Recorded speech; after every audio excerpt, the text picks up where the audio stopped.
अस्सलाम वालेकुम। First year physics का चैप्टर नंबर 6 ग्रेविटेशन चल रहा है हमारा। और पिछली वीडियो के अंदर हमने इस चैप्टर के 3 टॉपिक जो थे वो डिस्कस किए थे। सबसे पहला न्यूटन्स लॉ ऑफ ग्रेविटेशन, और फिर इसके बाद हमारे पास जो मास ऑफ अर्थ और जो डेंसिटी ऑफ अर्थ थी वो भी हम लोगों ने उसी वीडियो के अंदर जो है वो कैलकुलेट की थी। और फिर आज के जो हमारे टॉपिक्स हैं वो वेरिएशन ऑफ जी जो कि एक्सीलरेशन ड्यू टू ग्रेविटी है, with altitude and with depth, यानी कि 2 डेरिवेशन है जो आज के इस लेक्चर के अंदर हम लोग कवर करेंगे। सबसे पहली variation of G with respect to altitude है, जिसका मतलब अगर आप अर्थ की सरफेस से हाइट के ऊपर जाओगे, यानी कि इससे दूर जाओगे, h डिस्टेंस जो है वो कवर करोगे, ऊपर की तरफ जाओगे, तो g की वैल्यू जो है हमारे पास उसके अंदर वेरिएशन आएगी। ये पहली डेरिवेशन है। और फिर जो दूसरी डेरिवेशन है वो हमारे पास वेरिएशन ऑफ जी है विद डेप्थ, मतलब कि अर्थ की सरफेस से अगर आप नीचे जाना स्टार्ट कर दो तो तब भी जो हमारे पास g की वैल्यू है उसके अंदर वेरिएशन आती है या फिर वो ऑल्टर होती है। तो ये 2 डेरिवेशन, जिसकी डेरिवेशन के बाद हमारे पास 2 फार्मूले निकल के आएंगे, जिनको देख के हमें ये पता लगेगा कि अगर आप अर्थ की सरफेस से ऊपर की तरफ जाओगे, डिस्टेंस कवर करोगे ऊपर की डायरेक्शन में, तो तब भी जी की वैल्यू के अंदर डिक्रीज आएगा। और अगर अर्थ की सरफेस से नीचे की तरफ जाओगे, डेप्थ में जाओगे, तो तब भी जो जी की वैल्यू हमारे पास उसके अंदर डिक्रीज आएगा या फिर वो ऑल्टर होगी या फिर उसके अंदर वेरिएशन आएगी। तो ये दोनों की दोनों डेरिवेशन आज की इस वीडियो के अंदर जो है वो हम लोगों ने कवर करनी है। और फिर जो लेक्चर है ये हमारे पास चैप्टर नंबर 6 का लेक्चर नंबर 2 है, क्योंकि पिछले वाला जो हम लोगों ने कवर किया था वो पहला लेक्चर था। और फिर इसके बाद सिर्फ 1 या 2 लेक्चर्स मज़ीद इस चैप्टर की थ्योरी के जो हमारे पास रह जाएंगे, जिसके बाद इस चैप्टर की थ्योरी हम लोग ख़त्म कर देंगे। अच्छा, अब अगर थोड़ा सा कॉन्सेप्ट्स के ऊपर बात करें डेरिवेशन स्टार्ट करने से पहले, तो एल्टीट्यूड वाली जो डेरिवेशन है ये हम लोग मैट्रिक क्लास के अंदर भी कवर करके आ चुके हैं, और आप लोगों ने भी जो है वो जहाँ से भी पढ़ा था वहाँ पे ये वाली जो ये सारे के सारे कॉन्सेप्ट जो हैं यहाँ पे वो अच्छे खासे आप लोगों को जो है वो पहले से पता होंगे। हम थोड़ा सा जो है उन्हें रिवाइज़ कर लेते हैं। अब यहाँ पे कौन सा ऐसा रिलेशन है या फिर ये क्यों हो रहा है कि जब हम लोग सरफेस ऑफ अर्थ से ऊपर की तरफ जाते हैं तो जी की जो वैल्यू उसके अंदर वेरिएशन आती है। और सबसे पहले तो एक अजीब सा कॉन्सेप्ट जो कि हम लोग बचपन से पढ़ते हुए आ रहे हैं, मैट्रिक क्लास के अंदर भी टीचर्स ने हमें यही बताया था, और यहाँ पे भी हम लोग पीछे चैप्टर नंबर 3 के अंदर, चैप्टर नंबर 4 के अंदर भी यही वाला कॉन्सेप्ट जो इस्तेमाल करते हुए आ रहे हैं कि जी जो होता है वो कांस्टेंट होता है। स्मॉल जी जो है वो हमारे पास एक्सेलरेशन ड्यू टू ग्रेविटी जो है ये कांस्टेंट है। यही आप लोगों ने भी पढ़ा होगा, और टीचर्स जितने भी हैं उन्होंने भी आपको यही बताया होगा कि ये जो है ये कांस्टेंट है, और इसकी वैल्यू जो होती है वो 9.8 मीटर पर सेकेंड स्क्वायर होती है। यही पढ़ा था आप लोगों ने। लेकिन ये कॉन्सेप्ट जो है वो गलत है, ये कांस्टेंट नहीं है। यहाँ पे हम लोग क्या देख रहे हैं कि जी की वैल्यू के अंदर वेरिएशन आ रही है, वो ऑल्टर हो रही है, उसकी वैल्यू चेंज हो रही है। ये वाला कॉन्सेप्ट कब तक एप्लीकेबल है या फिर कब तक जो है वो हम लोग कह सकते हैं कि जी एक कांस्टेंट है? कब तक कि जब तक आप सरफेस ऑफ अर्थ के ऊपर मौजूद हो, सरफेस ऑफ अर्थ के ऊपर मौजूद हो। सरफेस ऑफ अर्थ के ऊपर कहीं पे भी आप खड़े हुए हो तब जो जी की वैल्यू है वो 9.8 मीटर पर सेकेंड स्क्वायर होती है। और अगर थोड़ा सा भी ऊपर, मतलब सरफेस ऑफ अर्थ से थोड़ा सा ऊपर नीचे जा रहे हो, थोड़ी सी लिमिट के ऊपर जो है ये वाला कॉन्सेप्ट वहाँ पे काम करता है कि जी जो है वो कांस्टेंट है, उसकी वैल्यू 9.8 मीटर पर सेकेंड स्क्वायर ही होती है। लेकिन असल में अगर आप लोग देखो तो हमारी जो अर्थ है वो टोटली स्फीयर नहीं है। ऊपर नीचे मतलब पहाड़ी इलाके और इस तरह से उतार चढ़ाव जो है वो अर्थ के अंदर आते हैं। तो पूरी की पूरी अर्थ के ऊपर भी कहीं पे भी जो अगर हम लोग बात करें फैक्ट्स के ऊपर, तो अर्थ के ऊपर भी काफ़ी सारी ऐसी जगह हैं जिनके ऊपर ये वाली जो वैल्यू इसके अंदर वेरिएशन आती है उन उतार चढ़ाव की वजह से। मतलब एक जगह से ऊपर एक जगह से नीचे है, तो हमारे पास जो है वो उसकी वजह से भी इसके अंदर ऑल्ट्रेशन आती है। इसकी वैल्यू 9.8 नहीं रहती। ये हम लोग जो है सिर्फ एक आइडियल कंडीशन के ऊपर जो है वो ये इमेजिन करते हैं कि अर्थ जो है वो पूरी की पूरी एक कंप्लीट स्फीयर है, और स्फीयर का मतलब इसकी सरफेस के ऊपर जहाँ पे आप लोग जो है अगर इसकी सरफेस के ऊपर रहोगे तो इसकी जो वैल्यू है 9.8 मीटर पर सेकेंड स्क्वायर रहेगी। या फिर अगर आप थोड़ा सा भी ऊपर जा रहे हो, मतलब थोड़ा सा डिस्टेंस, जैसे मीटर्स के अंदर कुछ डिस्टेंस जो आप कवर कर रहे हो, तो तब इसकी वैल्यू के अंदर जो है थोड़ा सा हमारे पास यही 9.8 के करीब करीब ही रहेगी। ये कॉन्स्टेंट नहीं है। और अगर यहाँ पे हम लोग देखें तो यहाँ पे तो हम लोग जो काफ़ी ज़्यादा दूर जा रहे हैं तो जी की वैल्यू के अंदर अच्छा खासा फ़र्क आएगा। अच्छा, अब फ़र्क आता क्यों है, वेरिएशन आती क्यों है? हमने न्यूटन का जो लॉ पढ़ा है उसके अंदर दो चीज़ें या दो रिलेशंस पढ़े थे, दोनों के अंदर जो डिफरेंट चीज़ें या डिफरेंट कॉन्सेप्ट यूज़ हो रहे हैं या रिलेशन यूज़ हो रहे हैं, तो दोनों को हम लोग यहीं पे जो है वो डिस्कस कर लेते हैं। पहला कॉन्सेप्ट हमने क्या पढ़ा था, या पहला रिलेशन हमने क्या पढ़ा था कि ग्रेविटेशनल फोर्स जो है वो डायरेक्टली प्रोपोर्शनल है प्रोडक्ट ऑफ द मासेस। जो दो आप मास कंसीडर कर रहे हो, फर्ज करो ये वाला और ये वाला, ग्रेविटेशनल फोर्स इन दोनों के मास के प्रोडक्ट के डायरेक्टली प्रोपोर्शनल है। जितना ज़्यादा इन दोनों बॉडीज़ का मास होगा, ठीक है, उतनी ही ज़्यादा आपके पास ग्रेविटेशनल फोर्स होगी। और एक और जो कॉन्सेप्ट या एक और जो रिलेशन हमने पढ़ा था वो क्या पढ़ा था कि ये इन्वर्सली प्रोपोर्शनल है to the square of the distance between their centres. इन दोनों के दरमियान, इन दोनों के सेंटर्स के दरमियान जितना डिस्टेंस है इसके इन्वर्सली प्रोपोर्शनल है ग्रेविटेशनल फोर्स। मतलब ये कि इसको जितना ज़्यादा आप दूर करते जाओगे, ये दोनों चीज़ें जितनी ज़्यादा एक दूसरे से दूर जाती जाएंगी, ग्रेविटेशनल फोर्स कम होती रहेगी। ये जितनी ज़्यादा करीब आती रहेंगी, आपके पास ग्रेविटेशनल फोर्स उतनी ज़्यादा इंक्रीज होती रहेगी। एल्टीट्यूड वाला जो कॉन्सेप्ट, एल्टीट्यूड वाली जो डेरिवेशन है, एल्टीट्यूड वाला जो टॉपिक है, इसके अंदर ये वाला कॉन्सेप्ट इस्तेमाल हो रहा है। इसके अंदर ये वाला कॉन्सेप्ट इस्तेमाल हो रहा है। कैसे कि फ़र्ज़ करो कि आप जो है वो अर्थ की सरफेस के ऊपर खड़े हुए, ये हमारे पास जो है वो अर्थ है, ये इसका सेंटर है और यहाँ पे आप खड़े हुए हो। तो जो सेंटर्स का डिस्टेंस होगा, अर्थ के सेंटर से लेकर इस बॉडी के सेंटर तक का डिस्टेंस या आपके सेंटर तक का डिस्टेंस, ये RE हमने इमेजिन किया था पिछली मास ऑफ अर्थ जब हम लोग कैलकुलेट कर रहे थे वहाँ पे, ठीक है। अब यहाँ पे जो है हमारे पास डिस्टेंस है, फोर्स जो है वो कुछ ना कुछ होगी और उसकी वजह से जो एक्सेलरेशन जी की वैल्यू आती है वो कितनी आती है, 9.8 मीटर पर सेकेंड स्क्वायर, ठीक है। ये आपके पास जो है वो जितनी भी अर्थ आपके ऊपर फोर्स लगा रही है, जो वेट की फोर्स है, उसकी वजह से जो एक्सेलरेशन ड्यू टू ग्रेविटी आती है वो 9.8 मीटर पर सेकेंड स्क्वायर आती है, ठीक है। अब फ़र्ज़ करो कि आप दूर जाना स्टार्ट कर दिया, आपने जो है वो दूर जाना स्टार्ट कर दिया, आप दूर जाते गए और यहाँ पे जाके पहुँच गए। अब क्या हुआ कि ये जो डिस्टेंस है ये बढ़ गया है, डिस्टेंस बढ़ गया। मतलब एक बॉडी आपके पास अर्थ थी और जो एक बॉडी थी, एक मास जो था वो आपके पास ये था। अब इसने डिस्टेंस कवर कर लिया है तो ये वाला डिस्टेंस जो है वो बढ़ जाएगा।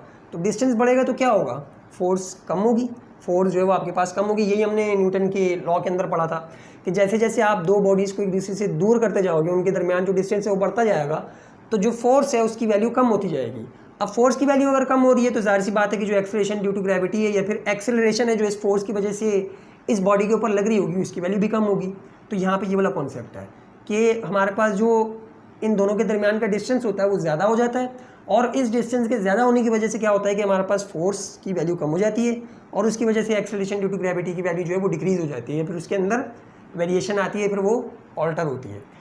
दूसरा वाला जो कॉन्सेप्ट है वो हमारे पास लगेगा डेप्थ वाले केस के अंदर, वो लगेगा हमारे पास डेप्थ वाले केस के अंदर। ये वाला, ये जो है आपके पास लग रहा है डेप्थ वाले केस के अंदर कि जैसे जैसे आप अर्थ से नीचे जाते जाओगे, फ़र्ज़ करो कि ये हमारे पास जो है वो एक, ये हमारे पास जो है वो अर्थ है, ठीक है, और यहाँ पे आप जो है वो खड़े हुए थे, यहाँ पे कोई बंदा खड़ा हुआ था या कोई मास पड़ा हुआ था।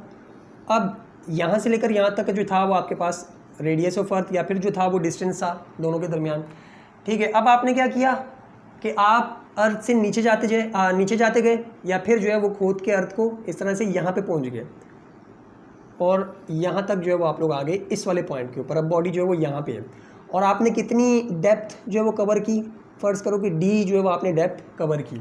अब इस वाले पॉइंट के ऊपर अगर आप लोग देखो तो अर्थ का जो मास इस वाले पॉइंट के ऊपर होगा वो काफ़ी ज़्यादा कम हो चुका होगा।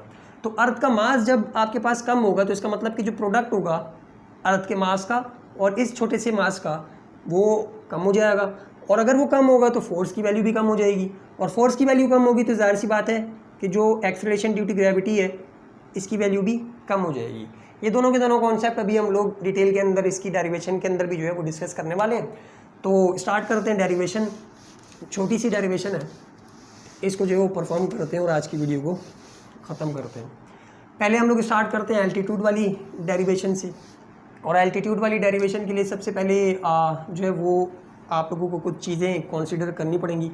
एक जो इक्वेशन है वो तो हम लोगों ने पीछे जो है वो मास ऑफ अर्थ के अंदर निकाल के रखी हुई थी, वो कौन सी थी कि G is equals to capital G M E और अपॉन R E का स्क्वायर। ठीक है, ये वाली इक्वेशन इसको बोल दो कि ये इक्वेशन नंबर 1 है। ये हम लोगों ने पिछली वीडियो के अंदर जो है वो जब हम लोग मास ऑफ अर्थ की कैलकुलेशन कर रहे थे तो वहाँ पे हम लोगों ने ये वाली इक्वेशन बनाई थी, तो आप लोगों को याद होगी। इसके बाद अगर हम लोग सपोज करें, या फिर पहले ही अगर आप जो है वो सपोज करो कि ये अर्थ है, ठीक है, और इसके ऊपर एक बॉडी पड़ी हुई है, इसके ऊपर एक जो है वो मास पड़ा हुआ है, ये जो है यहाँ से लेकर यहाँ तक का डिस्टेंस है, और ये RE यानी कि रेडियस ऑफ अर्थ है। अब क्या हुआ कि इस सरफेस के ऊपर सबसे पहले तो अगर आपसे पूछा जाए कि अगर G की वैल्यू हम लोगों ने कैलकुलेट करनी है, स्मॉल g की, एक्सेलरेशन ड्यू टू ग्रेविटी की, तो वो किस इक्वेशन से या फिर कैसे हम लोग कैलकुलेट करेंगे, वो ये वाली इक्वेशन है। अगर आपको स्मॉल g जो है वो कैलकुलेट करना है एट सरफेस ऑफ अर्थ, तो आप लोग जो है ये वाली इक्वेशन लगाओगे, G यहाँ पे M E डालोगे और RE यानी कि उस बॉडी का और जो आपके पास अर्थ का सेंटर है इस तक का डिस्टेंस, और वो हम लोगों ने क्या इमेजिन किया था कि वो तकरीबन जो है वो इतना ही होता है, रेडियस ऑफ अर्थ के बराबर ही होता है। क्यों? क्योंकि जो ये मास है वो अर्थ के मुकाबले में काफ़ी छोटा सा है, अर्थ के मुकाबले में काफ़ी छोटा सा मास है। तो जो हमारे पास ये डिस्टेंस होता है वो हम लोग कहते हैं कि वो RE के बराबर ही है। अब फ़र्ज़ करो कि ये जो है ये हमारे पास बॉडी, इसने ट्रैवल किया डिस्टेंस और ये कुछ हाइट के ऊपर पहुंच गई, ये कुछ हाइट के ऊपर पहुंच गई इस तरह से, मतलब इतना डिस्टेंस जो है इसने कवर कर लिया, जिसको हम लोग h बोल रहे हैं। अब यहाँ से लेकर यहाँ तक का डिस्टेंस क्या है h, और यहाँ से लेकर यहाँ तक का जो डिस्टेंस है ये क्या है, ये है RE। अब अगर इस पॉइंट के ऊपर आप लोगों ने कैलकुलेट करना है कि G की वैल्यू कितनी होगी, एक्सेलरेशन ड्यू टू ग्रेविटी की वैल्यू कितनी होगी, तो आप लोगों को जो है वो ये वाली इक्वेशन या फिर ये जो आपके पास फार्मूला था इसको चेंज करना पड़ेगा। कैसे चेंज करोगे? सबसे पहले अगर यहाँ पे, अच्छा ये वाली जो चीज़ें ये तो आप लोगों को पता है ना कि ये क्या क्या है। G जो है वो आपके पास यूनिवर्सल ग्रेविटेशनल कॉन्स्टेंट है, M E जो है वो मास ऑफ अर्थ है, RE जो है वो आपके पास रेडियस ऑफ अर्थ है। तो ये लिखने की यहाँ पे ज़रूरत नहीं है, नोट्स के अंदर आपको जो है मिल जाएगा। अच्छा, अब अगर हम लोग दूसरी डेरिवेशन बनाएं कि यहाँ पे जो है वो आपके पास G डैश, इस पॉइंट के ऊपर जो G की वैल्यू है उसको हम लोग G डैश बोल रहे हैं, मतलब डिफ्रेंशिएट करने के लिए कि ये वाली जो है ये एट सरफेस ऑफ अर्थ है और ये वाली जो है ये हाइट के ऊपर है, gravitational acceleration at height h। तो इसको हम लोग G डैश से जो है वो डिनोट कर रहे हैं। तो हमारे पास जो इक्वेशन बन जाएगी या फिर जो फार्मूला बनेगा वो भी थोड़ा सा चेंज हो जाएगा। GME, G तो वही रहेगा क्योंकि यूनिवर्सल ग्रेविटेशनल कांस्टेंट है, यूनिवर्स में कहीं भी चले जाओ इसकी वैल्यू जो वो उतनी रहती है, 6.67 एक्सपोनेंट माइनस के 11। ME जो है ये भी एक कांस्टेंट है, यानी कि मास ऑफ अर्थ तो उतना ही रहेगा ना, आप इस बॉडी को जितना भी जो है वो ऊपर लेके चले जाओ। और RE की जो वैल्यू है या फिर ये वाला जो डिस्टेंस होगा ये थोड़ा सा ऑल्टर हो जाएगा, इसके ऊपर भी जो है वो डैश लग जाएगा, RE डैश का स्क्वायर। अब ये जो RE है वो सिर्फ यहाँ तक था, अब ये वाला जो डिस्टेंस है RE डैश ये किसके बराबर होगा? RE डैश जो है वो हम लोग बोल रहे हैं कि इस पॉइंट के ऊपर जिसके ऊपर ये गई है वहाँ से लेकर सेंटर ऑफ अर्थ तक का जो है वो डिस्टेंस है। RE डैश क्या है? जिस पॉइंट के ऊपर ये खड़ी हुई है बॉडी, उससे लेकर surface of centre of earth तक का जो डिस्टेंस है इसको हम लोग RE डैश बोल रहे हैं कि ये अब नया डिस्टेंस है। और अगर RE डैश की वैल्यू निकालनी हो तो वो कैसे निकलेगी? RE और H को जो ऐड कर दो, इतने को और इतने को ऐड कर दो तो पूरा आ जाएगा, सिंपल। अब इसे जो हम लोग पुट कर देते हैं इसके अंदर, तो G dash equals to capital G ME और अपॉन में जो है आपके पास आ जाएगा RE प्लस H का होल स्क्वायर। RE डैश की जो है हम लोगों ने वैल्यू डाल दी इस वाली इक्वेशन के अंदर, तो ये हमारे पास क्या बन गई? Equation number 2। ये आपके पास क्या बन गई? Equation number 2। अब हम लोग जो है वो डिवाइड करने वाले हैं इक्वेशन नंबर 1 और इक्वेशन नंबर 2 को। डिवाइडिंग इक्वेशन नंबर 1 एंड 2, 1 और 2 को जब हम लोग आपस में डिवाइड करवाएंगे तो लेफ्ट हैंड साइड से डिवाइड होगी। G at surface of earth and G at height h, इसको हम लोगों ने G डैश से डिनोट किया है, वो यहाँ पे आ गया। और बाकी जो चीज़ें हैं वो भी आपस में डिवाइड हो रही हैं, तो GME अपॉन में जो है वो आपके पास, अच्छा इसको जो हम लोग थोड़ा सा यूँ करके लिख देते हैं, RE का स्क्वायर, और यहाँ पे जो है आपके पास GME और अपॉन में RE प्लस H का होल स्क्वायर। अब एक मैथमेटिक्स का जो हमारे पास तरीका था कि जब हम लोग इसको हटाते हैं डिवाइड के साइन को और मल्टीप्लाई का साइन लगाते हैं तो जो वैल्यूज़ जब उलट जाती हैं, सारों को पता होगा बच्चों वाली चीज़ें, तो हम लोग डायरेक्ट यहाँ पे जो वो कर रहे हैं GME और अपॉन में RE का स्क्वायर, और डिवाइड की जगह पे अगर हम लोग मल्टीप्लाई लगाएं तो हमें पता है कि ये वाली चीज़ जो है वो उलट जाएगी और इसके सामने आ जाएगी RE प्लस H का होल स्क्वायर, और अपॉन में जो आपके पास GME। ये वाली जो ट्रिक है, ये वाली जो चीज़ है आप लोगों ने मैथमेटिक्स के अंदर सीखी होगी और हमने भी पीछे अपनी डेरिवेशंस के अंदर काफ़ी जगहों पे परफॉर्म की है, तो इतनी ज़्यादा मुश्किल नहीं होगी। बस ये क्या किया हमने कि डिवाइड के साइन को हटाया और मल्टीप्लाई का साइन लगाया, तो ये वाली जो चीज़ है ये उलट गई है।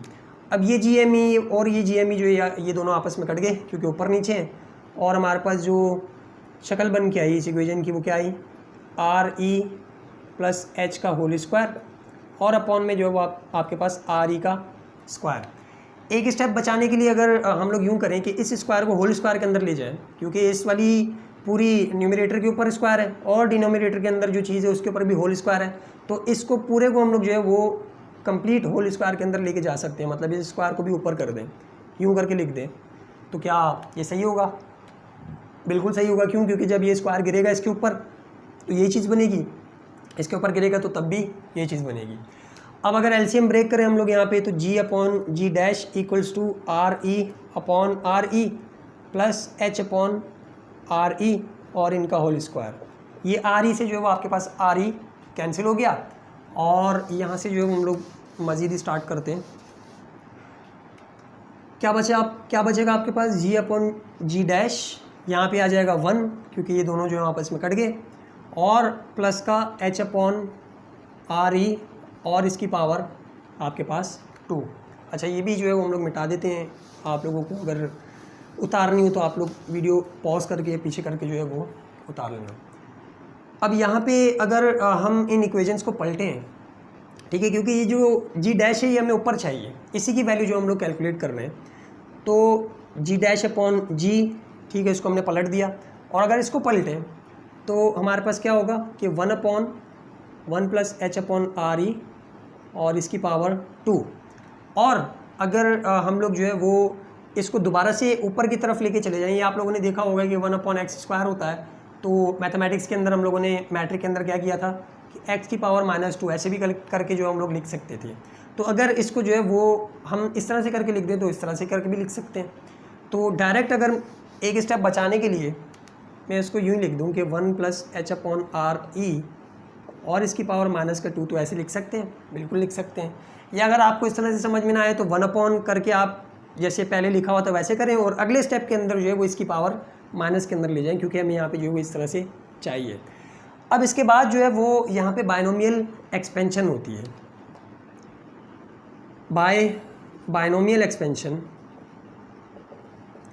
बायनोमियल एक्सपेंशन जो है वो आपके पास मैथमेटिक्स वाले जितने भी हैं उनको समझ में आ रही होगी अगर उन लोगों ने जो है वो अभी तक पढ़ ली है तो।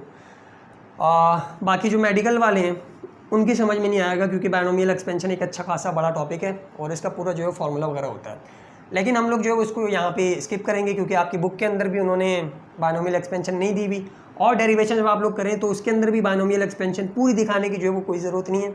डायरेक्ट यहाँ से जो आप लोग एक स्टेप रट्टा लगा लें कि इसके बाद जो है वो क्या आएगा, और वो क्या है बायनोमियल एक्सपेंशन के बाद जब इसके बाद ये जब हम लोग खोलते हैं, अब ये माइनस के अंदर है ना पावर -2, तो इसके ऊपर कोई फार्मूला नहीं लग सकता।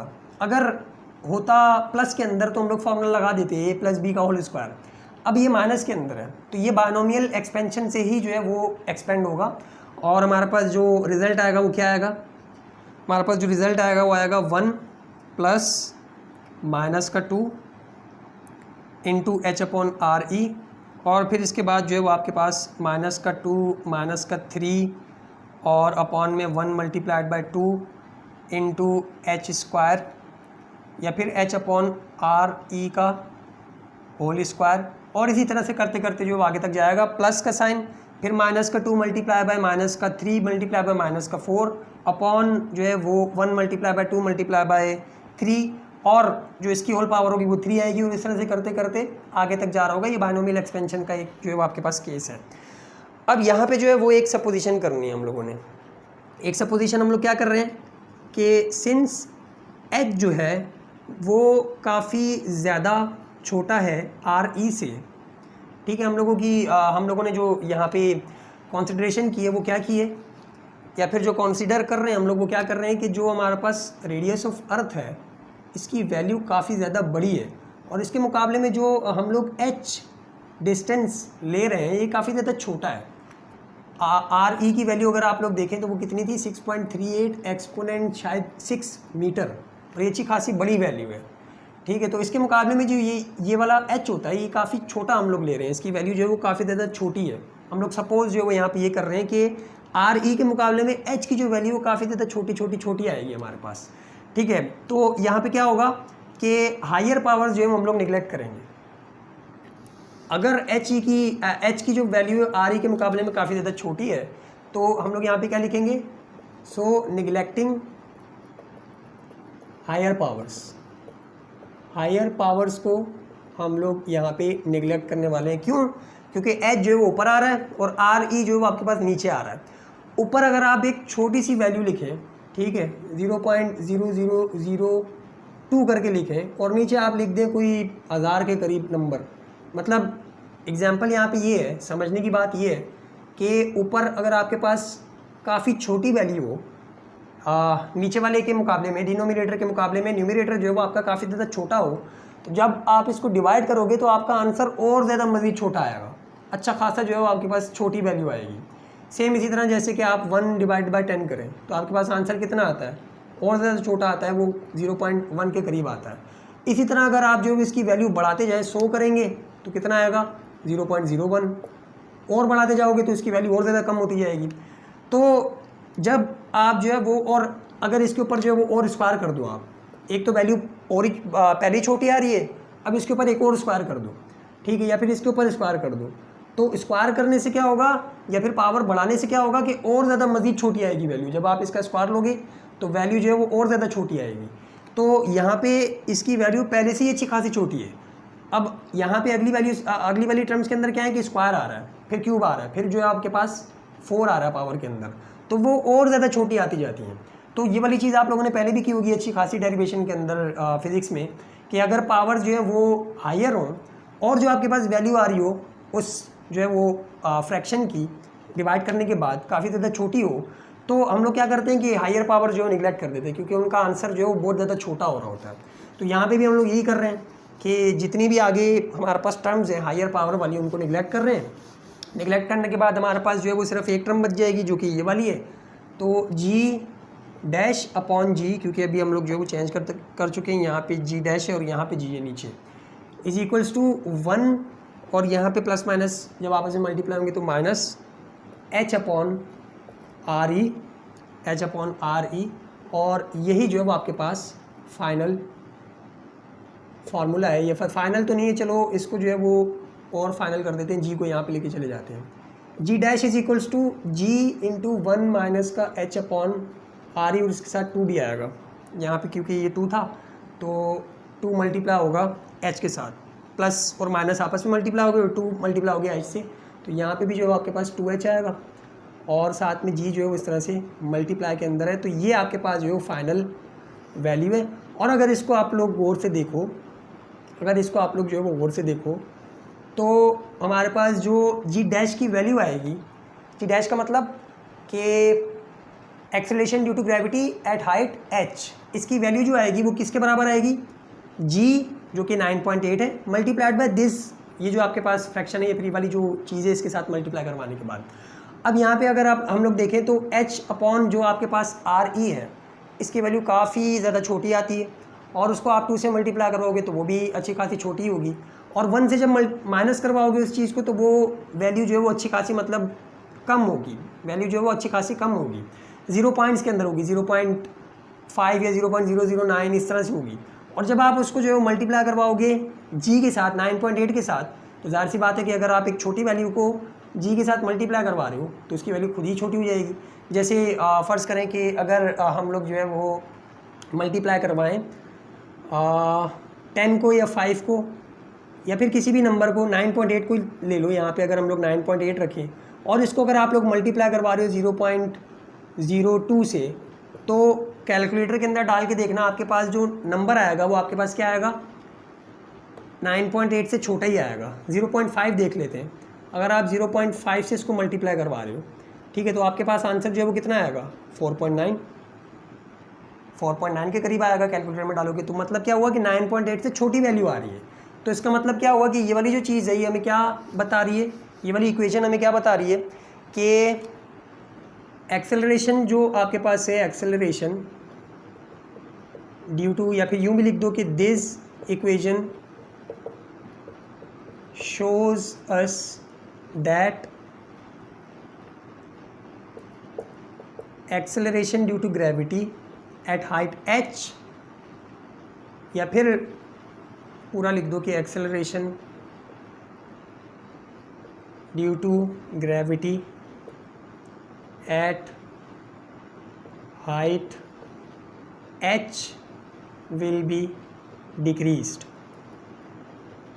कि ग्रेविटी की जो वैल्यू है वो आपके पास क्या होगी, डिक्रीज़ हो जाएगी, वो आपके पास डिक्रीज़ हो जाएगी जैसे जैसे आप हाइट अटेन करते जाओगे सरफेस ऑफ अर्थ से। तो ये हमारे पास पहली डेरिवेशन थी जो जिसने हमें क्या बताया कि जैसे जैसे आप अर्थ की सरफेस से हाइट के ऊपर जाते जाओगे, एल्टीट्यूड के ऊपर जाते जाओगे, जो हमारे पास जी की वैल्यू है जो कि 9.8 होती है सरफेस ऑफ अर्थ के ऊपर, इसके अंदर डिक्रीज आता जाएगा, ये ऑल्टर होती जाएगी। तो ये हमारे पास जो थी वो पहली डेरिवेशन थी। इसी तरह जो दूसरी वाली डेरिवेशन है उसको भी जो है वो जल्दी से हम लोग देखते हैं, वो भी कुछ इसी तरह की है, काफ़ी आसान सी डेरिवेशन है। अच्छा, अब जो है वो हमारे पास क्या है कि वेरिएशन ऑफ जी, यानी कि एक्सेलरेशन ड्यू टू ग्रेविटी के अंदर वेरिएशन विद डेप्थ, कि अगर आप डेप्थ के ऊपर जाते जाओगे अर्थ की सरफेस से तो जो एक्सेलरेशन ड्यू टू ग्रेविटी है उसके अंदर क्या फ़र्क आएगा। तो सबसे पहले फिर से हम लोग जो है वो वही वाली इक्वेशन लिखते हैं यहाँ पे कि G is equals to capital G M E और अपॉन में आर ई का स्क्वायर, और ये वाली जो आपके पास इक्वेशन है ये इक्वेशन नंबर 1 है। और ये किस लिए इस्तेमाल करते हैं, acceleration due to gravity calculate करने के लिए एट सरफेस ऑफ अर्थ। अब सपोज़ करो कि ये आपके पास जो है वो अर्थ है और इसकी सरफेस के ऊपर एक जो है वो आपके पास मास पड़ा हुआ है, और यहाँ से लेकर यहाँ तक जो है वो हमारे पास आर ई डिस्टेंस है। इसको हम लोग यहाँ पे जो बना लेते हैं कि ये आर ई है, जो सेंटर ऑफ अर्थ से लेकर उस बॉडी के उस मास के सेंटर तक का डिस्टेंस है। और ये वाली जो इक्वेशन है ये हमें क्या बता रही है कि सरफेस ऑफ अर्थ के ऊपर आपके पास जो एक्सेलरेशन ड्यू टू ग्रेविटी की वैल्यू होगी वो इस वाली इक्वेशन से निकलेगी। अब हमने क्या किया कि हम डेप्थ के ऊपर जाते गए, यानी कि नीचे की तरफ जाते गए। अब फ़र्ज़ करो कि इस वाले पॉइंट के ऊपर पहुंच गई, ये वाली जो बॉडी है इस वाले पॉइंट के ऊपर पहुंच गई। इस वाले पॉइंट के ऊपर जो मास ऑफ अर्थ होगा या फिर अर्थ का जो वॉल्यूम होगा वो ज़ाहिर सी बात है चेंज हो जाएगा, और वॉल्यूम चेंज होगा तो इसका जो मास है वो भी चेंज हो जाएगा। और ये जो हम लोगों ने डेप्थ कवर की है इसको हम लोग डी से रिप्रेजेंट कर रहे हैं कि ये जो आपके पास डेप्थ है ये डी है। अब अगर ये वाली चीज़ आप लोगों को निकालनी हो कि इस मास से लेकर इस बॉडी के ये जो हमारे पास बॉडी है इससे लेकर सेंटर ऑफ अर्थ तक का जो डिस्टेंस है वो कितना है, तो कैसे निकालोगे, R E dash equals to R E minus का डी, आर ई माइनस का डी। ये वाला जो डिस्टेंस है यहाँ से लेकर यहाँ तक हम लोग बना लेते हैं कि ये वाला जो डिस्टेंस है ये आपके पास क्या है, आर ई डैश। और ये कैसे निकलेगा, सबसे पहले तो यहाँ से लेकर यहाँ तक का जो डिस्टेंस है वो हमने क्या बताया कि वो किसके बराबर है, आर ई के बराबर है। ये वाला डिस्टेंस आर ई के बराबर है। और ये वाला जो डिस्टेंस है यहाँ से लेकर यहाँ तक, यहाँ से लेकर इस बॉडी के पोजीशन तक का जो डिस्टेंस है ये डी है, और हमें चाहिए सिर्फ इतना सा डिस्टेंस, सिर्फ इतना सा डिस्टेंस जो ये वाला है। तो ये कैसे निकलेगा, बड़ी वाली को माइनस कर दो छोटी वाली से। वही एग्जांपल काफ़ी बार जो हम लोग जो है वो डिस्कस करते हुए भी आ रहे हैं इस तरह से पीछे, कि यहाँ से लेकर यहाँ तक अगर 10 है और हम लोगों ने जो है वो नीचे की तरफ डिस्टेंस ट्रैवल किया है कितना, 3 मीटर का, तो बताओ जो ये वाला डिस्टेंस होगा ये कितना होगा, सब बोलेंगे कि 7। कैसे आया, 10 माइनस 3, तो वही तो हम लोगों ने यहाँ पे किया है कि बड़ा वाला पूरे का पूरा आर ई माइनस का जितना हम लोग डिस्टेंस जो है वो कवर कर चुके हैं उसको माइनस कर दो इससे, तो आपके पास जो है ये जो बचा हुआ डिस्टेंस है ये आ जाएगा जो हमें चाहिए था, जो कि आर ई डैश जिसको हम लोगों ने बोला। ठीक है, अब यहाँ पे क्या होगा कि जैसे जैसे हम लोग इसके डेप्थ के ऊपर जाते जाएंगे या फिर इस पॉइंट के ऊपर जब हम लोग पहुँचे इस डी वाले, या फिर जितना हम लोगों ने डी जो है डिस्टेंस ट्रैवल किया, कवर किया, तो क्या हुआ कि वॉल्यूम ऑफ अर्थ जो है वो भी चेंज होगा। या फिर सबसे पहले अगर हम लोग देखें तो वॉल्यूम ऑफ अर्थ कैसे निकाला जाता है। वॉल्यूम ऑफ अर्थ जो है वो आप लोग निकालते हो किस वाले फॉर्मूले से, 4/3 पाई आर ई का क्यूब, 4/3 पाई और आर ई का क्यूब। और यही वाला जो है वो फार्मूला हम लोगों ने डेंसिटी ऑफ अर्थ जब हम लोग निकाले थे तो तब भी जो है हम लोगों ने ये वाला फार्मूला इस्तेमाल किया था वॉल्यूम ऑफ अर्थ के लिए। ठीक है, अब इस वाले पॉइंट के ऊपर जब हम लोग गए हैं तो जाहिर सी बात है कि मास जो है वो अर्थ का वो भी कम हुआ होगा। तो अगर हम लोग मास कैलकुलेट करें कि इस वाले पॉइंट के ऊपर ये जो हमारे पास बची हुई अर्थ है इसका मास कितना होगा, तो कैसे निकलेगा।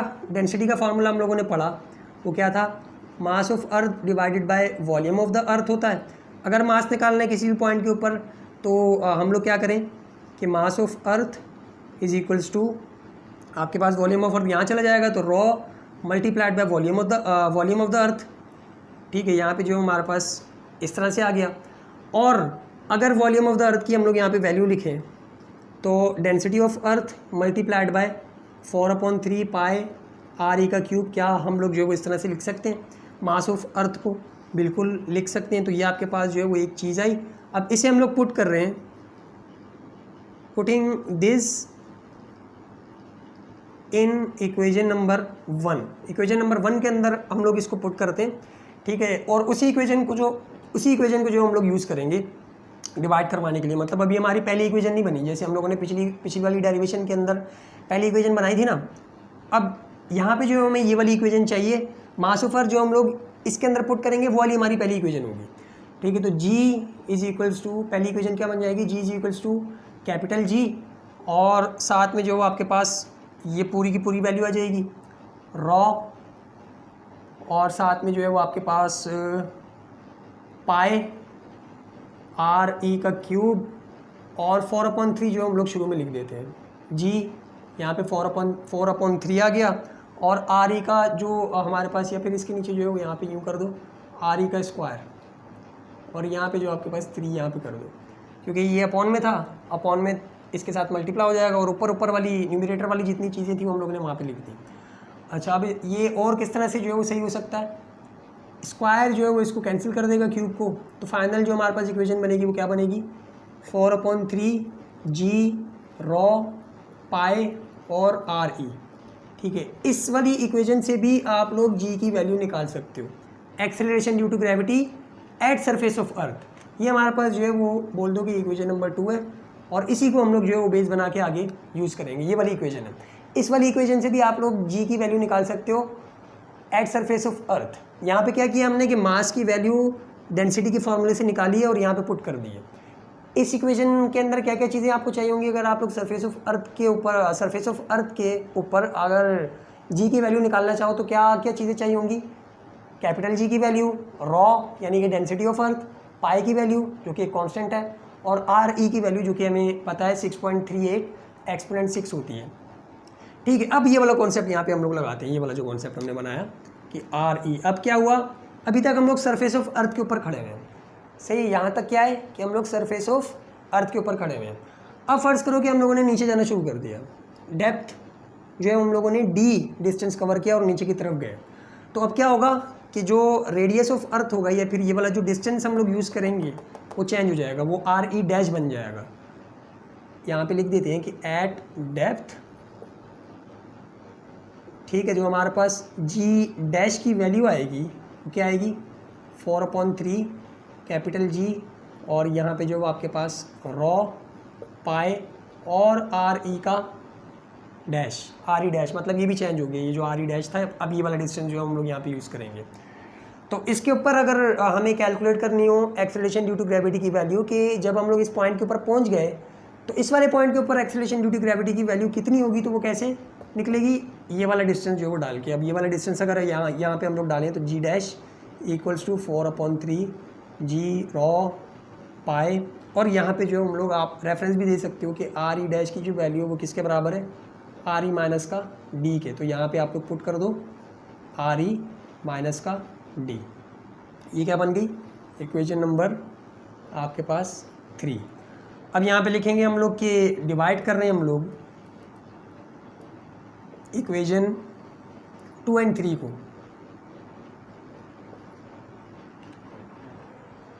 इन दोनों को 2 और 3 को हम लोग डिवाइड कर रहे हैं। डिवाइड करने के बाद हमारे पास क्या आंसर आएगा,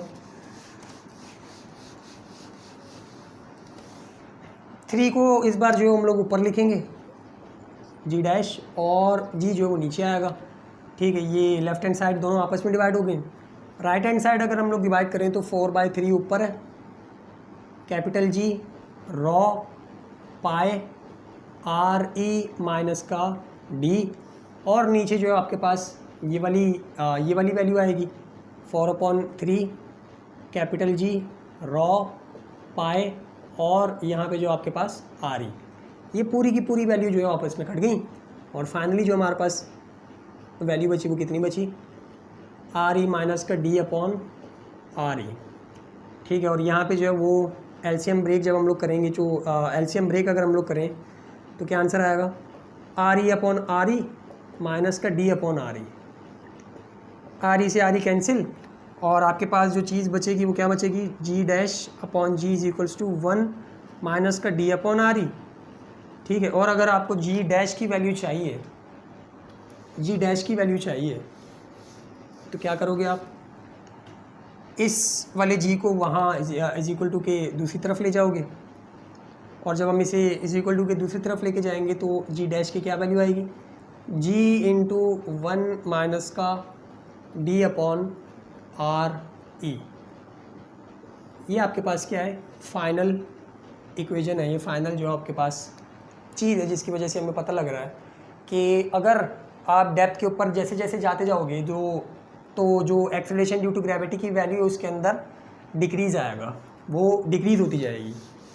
क्यों, क्योंकि आपके पास पूरे का पूरा मास जो है वो कम हो रहा है, अर्थ का मास भी कम हो रहा है। और वैसे भी अगर आप लोग देखो तो इस वाली इक्वेशन से अगर हम लोग देखें तो इस वाली इक्वेशन के अंदर जो डेप्थ की वैल्यू है, ये जो डी की वैल्यू, ये आर ई के मुकाबले में काफ़ी ज़्यादा छोटी होगी, या फिर आर ई के मुकाबले में छोटी ही होगी जैसे जैसे आप आस्ता आस्ता करते करते जो है वो नीचे की तरफ जाते जाओगे। क्यों, क्योंकि ये आपके पास जो है पूरे का पूरा आ रही है। ठीक है, और आप जो है वो इससे आस्ता आस्ता जो है वो नीचे जाते जा रहे हो, तो आर ई के मुकाबले में डी की जो वैल्यू वो कम होगी। इसका मतलब क्या कि न्यूमरेटर के अंदर छोटी वैल्यू आएगी और जो डिनोमिनेटर है इसके अंदर बड़ी वैल्यू आएगी। वही 1/10 वाली एग्जांपल कि नीचे ऊपर जो है वो आपके पास छोटी वैल्यू और नीचे जो आपके पास वो क्या है, बड़ी वैल्यू है। तो जब आप इसे डिवाइड करवाओगे तो आपके पास जो आंसर आएगा वो कितना आएगा, 0.1, यानी कि 1 से छोटा। 0 पॉइंट्स के अंदर आएगा आंसर, 0.00 आ रहा है, 0.1 आ रहा है, 0. कुछ भी आ रहा है, 1 से छोटा ही आएगा हमेशा आंसर। ये वाली चीज़ भी हम लोग जो अक्सर डिस्कस कर चुके हैं कि अगर न्यूमरेटर की वैल्यू छोटी हो, डिनोमिनेटर की वैल्यू बड़ी हो, तो आंसर हमेशा 1 से जो है वो छोटा आता है। ठीक है, तो आंसर अगर 1 से छोटा आ रहा है और आप उस 1 से छोटी वाली वैल्यू को 1 में से माइनस कर रहे हो, ठीक है, तो आपके पास जो आंसर आएगा वो छोटा ही आएगा, वो 0 पॉइंट्स के अंदर ही आएगा कुछ। मतलब फ़र्ज़ करो कि आप 0.1 को माइनस कर रहे हो 1 से, या फिर 1 में से 0.1 माइनस कर रहे हो, तो आपके पास जो आंसर आएगा वो 0.9 आएगा। इसी तरह अगर यहाँ पे जो 0.2 या 0.5 आ रहा है, 0.2 आ रहा है, तो यहाँ पे आपके पास जो आंसर आएगा वो 1 से छोटा ही होगा, 0.8 ही होगा। और अगर आप 1 से छोटी वैल्यू को मल्टीप्लाई कर रहे हो जी से, 1 से छोटी वैल्यू को जी से मल्टीप्लाई कर रहे हो जो जिसकी वैल्यू 9.8 होती है, तो ज़ाहिर सी बात है कि इसकी वैल्यू छोटी ही आएगी। आप 1 से छोटी कोई सी भी वैल्यू डाल के 9.8 से मल्टीप्लाई करवाओ, मतलब 0.1, 0.2, 0.001, 0.002 डाल के 9.8 से मल्टीप्लाई करवाओ, हमेशा 9.8 से जो वैल्यू आएगी वो छोटी आएगी। तो इसका मतलब क्या हुआ कि यहाँ पे हमारे पास हम लोग लिखेंगे कि this equation shows us that the value of acceleration due to gravity at depth d from the surface of earth will be decreased. कि जैसे जैसे आप सरफेस ऑफ अर्थ से नीचे की तरफ डेप्थ पे जाते जाओगे, जो एक्सेलरेशन ड्यू टू ग्रेविटी की वैल्यू है उसके अंदर कमी आती रहेगी, या फिर वो डिक्रीज होती रहेगी, या फिर उसके अंदर वेरिएशन आती जाएगी, या फिर वो ऑल्टर होगी। तो ये हमारे पास आज की वीडियो के जो थे वो टॉपिक्स थे। इसके अंदर हमने 2 डेरिवेशंस को जो है वो काफ़ी डिटेल के अंदर डिस्कस किया, और बाकी जो इसके टॉपिक्स रह गए हैं, जो थोड़े बहुत जो भी 2-3 हैं, वो हम लोग कोशिश करेंगे कि नेक्स्ट लेक्चर के अंदर, नेक्स्ट वीडियो के अंदर जो वो भी कवर कर लें, और इस चैप्टर की जो थ्योरी है वो फिर हमारी ख़त्म हो जाएगी। और फिर जो न्यूमेरिकल्स इसके थोड़े बहुत करने के हुए वो हम लोग एक ही वीडियो के अंदर या फिर जितनी भी वीडियोस के अंदर वो हुए उसको भी जो है हम लोग परफॉर्म करेंगे। तो आज के लिए इतना ही, मिलते हैं फिर अगली वीडियो में, तब तक के लिए अल्लाह हाफिज़।